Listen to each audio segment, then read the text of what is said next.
Welcome to Pub Politics. Rick Garney here along with, well, you see it there. We have a new budget for a new build-out on a sign. Joel Sawyer is sitting in for Wes Donahue today on the Republican side.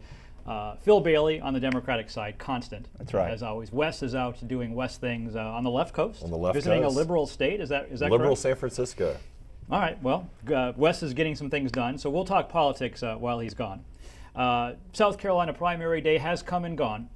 Not a lot of surprises, really. There were a couple, but we saw a lot of uncontested primary races. And in the case where there was maybe a competitor, someone like a Joe Wilson, kind of cruised to winning a primary. But there were some interesting things that happened.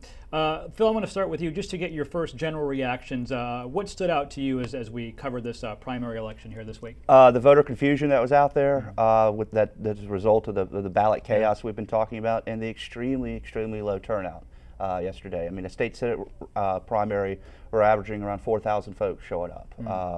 So that was an extremely low turnout yesterday. Yeah, low turnout. Now, was because of the Supreme Court decision where the ballot confusion, some candidates were disqualified, but they remained on the ballot because of the deadline. Joel, was it as bad as we thought it might be as far as people just not understanding who they could and couldn't vote for? Yeah, and I think that's part of it. You add the weather to that, and at the end of the day, I don't really know if there's really any real lessons you can take away from this primary. You had incumbents hang on pretty easily in the Midlands.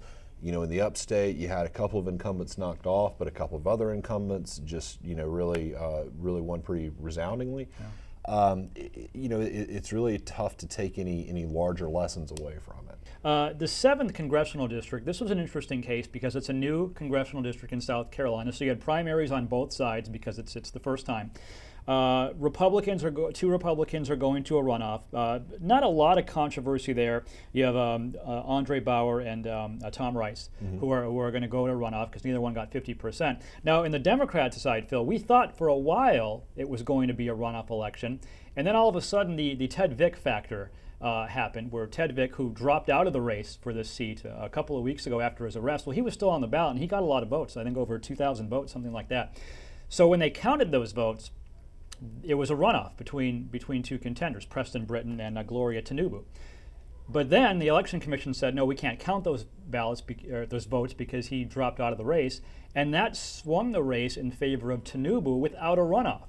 And so now we have this controversy. Of course, Preston Britton's people are upset. Dick Harpootlian with the Democratic Party came out and said that these votes need to be counted. Phil, you are the Democratic soothsayer on Pub Politics. So what can happen next, and what are the next steps in this process? Well, I mean, Harpootlian has threatened the Election Commission with a lawsuit if they continue to toss out the votes, the 2,300 votes for Representative Ted Vick. His contention is he was on the ballot. The voters had a choice. They voted, and he's worried about the disenfranchisement of those votes. So he is contending that they should be counted. Joel, you don't really have a dog in this fight as far as the actual candidates, but just your thoughts on something like this happening. I mean, my only dog in the fight is thinking it's hilarious that a couple of thousand people voted for a guy who wasn't even in the race.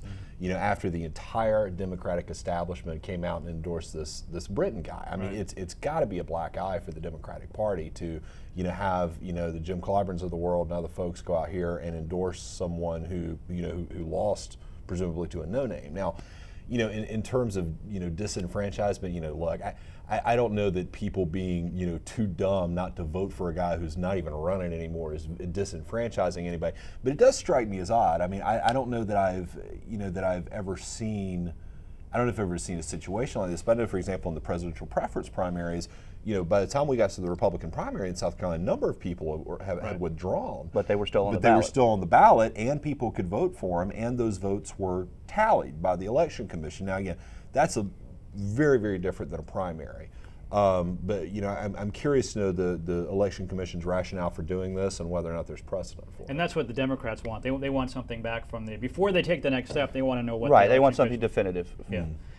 Do you think this will we have a lawsuit? Will we have maybe a do-over, as we said when we were kids? Listen, everything is still up in the air, and I don't want to say anything definitive or go out on a limb and predict anything. But what I know is what's being reported right now, and Harpootlian's asking for a definitive answer from the Election Commission whether or not they're going to count those votes, those 2,300 votes for Ted Vick. All right. Well, it wouldn't be a South Carolina election with some controversy to talk about, I suppose. Absolutely. So we'll see what happens. Guys, appreciate you coming by. Joel, as always, thanks for filling in for Wes. Phil, constant. Appreciate you coming by. PubPoliticsLive.com, by the way, is the website. You can catch these guys out at various pubs across the Midlands. We'll see these guys next week. Right now, back to you.